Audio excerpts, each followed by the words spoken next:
Hey there, and welcome to Marahlago's Experiential event.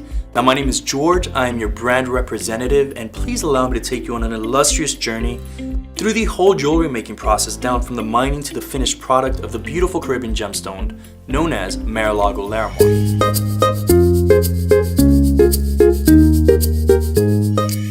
The larimar itself is a single source stone, meaning that it is actually only found in one place in the entire world, less than 1 square kilometer high in the mountains of the Dominican Republic. Larimar itself was named by a local artisan. He actually began using these blue pebbles to create beautiful pieces of jewelry, who happened to name it after his daughter. His daughter's name was Larissa, and Mar, which is Spanish for sea, combine the two, and you have larimar.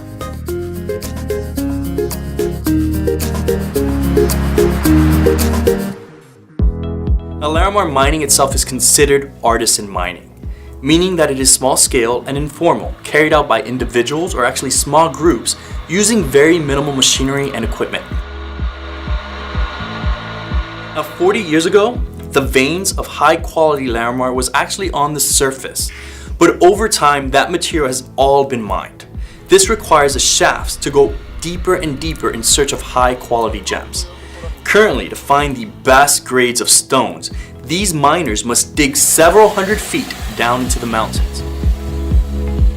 Now, the best quality larimar is actually found in a layer. It's between two different types of rocks. You're going to see that there's red on one side and gray on the other. The miners actually dig vertical shafts down to find this boundary layer and tunneling around looking for the veins of larimar that are found in that layer. Now, a vein can be as small as a couple of inches to around 20 inches in diameter. Several small veins are usually located in the same area. Now, once a deposit is located, miners are going to follow it until it runs out. The veins tend to run diagonally down the mountainside and is found in what they call pockets. And once they find a pocket, they will mine that pocket for a few months to get the good quality stone.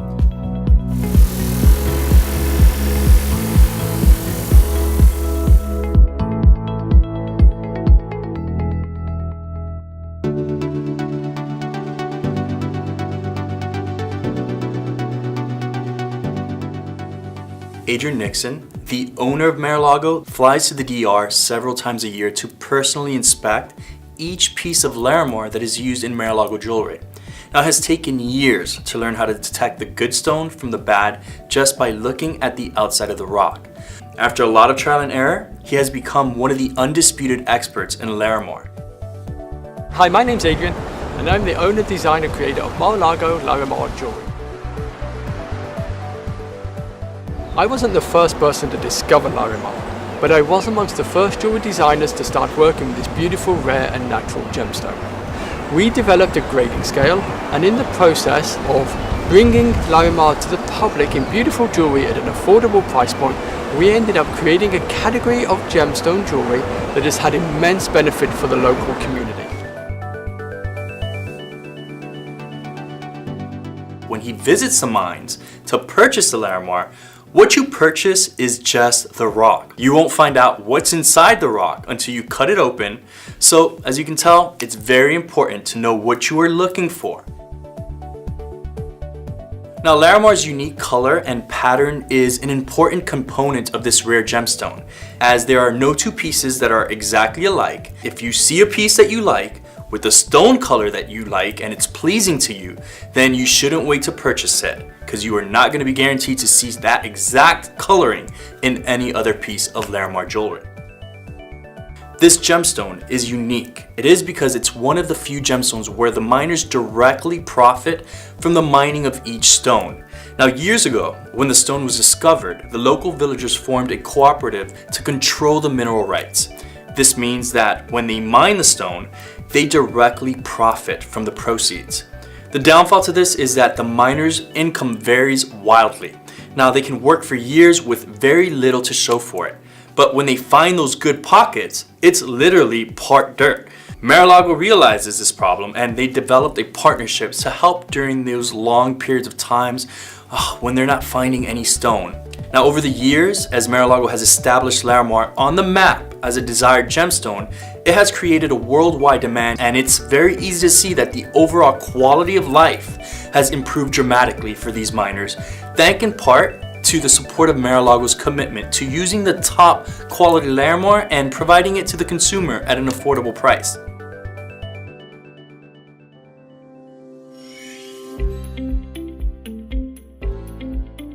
Now let's talk about creating the jewelry. Once the initial finished silver piece has actually been created, it is immersed in a silicone rubber.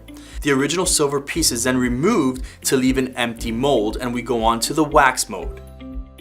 The liquid wax is then injected into the silicone mold to create the wax form that is cast using the lost wax technique. A wax model, each design is encased in with liquid plaster, which is then heated to incinerate the wax and leave behind an empty impression of the model. The cavity is then filled with molten sterling silver. After cooling, the plaster is destroyed, leaving behind the sterling silver form, which is then given to the jewelers to clean, polish, and ultimately to transform a rough casting into a piece of beautiful finished jewelry. The initial rough casting requires several layers of polishing to actually remove any of those small imperfections that's on the surface, and what they're required to do is leave a smooth mirror-like finish. Now, it's normal to lose approximately about 10% of the thickness of the silver in order to get that final polish. The small polishing wheels are actually for detailed polishing in those small areas where the main wheels cannot really penetrate. Now, people do often ask, what is the best color of larimar? Now, one of the common misconceptions is the darker the blue, the better the stone. A nice vivid blue with some light white patterning is usually considered the best color. But the smaller you cut the stone, keep in mind the lighter it gets. So you're rarely going to see a darker vivid blue in one of those smaller stones.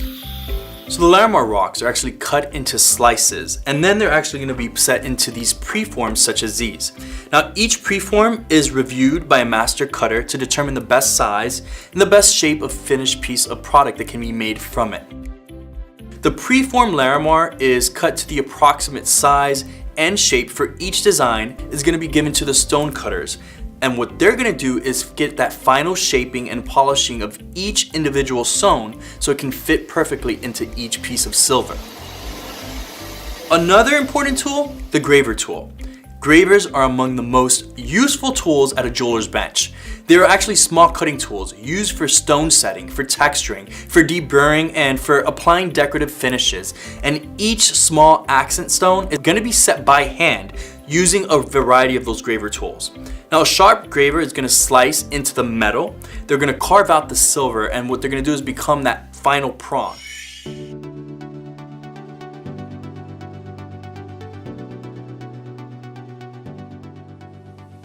You're going to note that larimar is always a main stone component, as a philosophy of Marahlago is to celebrate the similarities of this rare stone to the beauty of the Caribbean sky, to the beauty of the Caribbean sea. Much like the mining of the stone, every piece is done by hand, and that is important.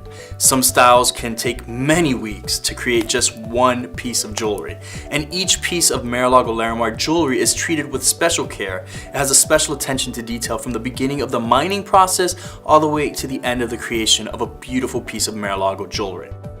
I hope you enjoyed this journey through the whole jewelry making process of Marahlago larimar in this experiential event. Have a great afternoon, and thank you for your time.